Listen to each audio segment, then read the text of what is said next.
Alors, le premier aspect, le plus important, c'est d'avoir une certaine maîtrise technique de tout ce qui va impliquer la vidéo. Alors, au départ, que ce soit l'installation des studios, l'utilisation des caméras, ensuite l'utilisation des ordinateurs qui vont permettre un montage intéressant là, de tout ce qui a été tourné, pour vraiment posséder la technique le plus possible, tester avant, faire les vidéos qu'on a l'intention de demander aux élèves, les faire nous-mêmes, et regarder le temps que ça prend, regarder si les caméras sont à la hauteur, est-ce que les micros fonctionnent bien, le son est trop fort, trop faible. Il faut expérimenter ça parce que si on se lance, il y a 30 élèves qui font la vidéo et il n'y a pas de son qui sort dans aucune caméra, ça peut devenir assez dramatique et surtout très stressant.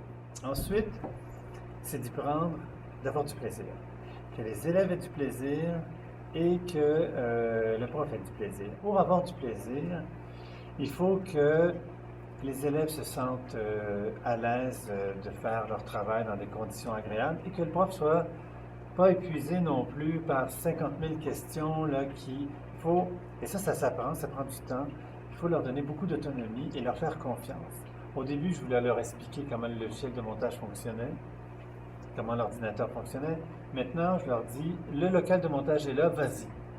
Et si tu ne trouves pas le moyen de faire fonctionner le logiciel de montage, demande à quelqu'un, il y a quelqu'un qui le connaît, ou va sur YouTube, il y a des petits tutoriels, débrouille-toi. Et il se débrouille. Troisièmement, je l'ai déjà dit, avoir des consignes vraiment très très claires. Et je leur dis, par exemple, vous devez avoir 5 scènes, vous devez avoir des plans qui durent jamais plus que 7 secondes pour que ça soit dynamique.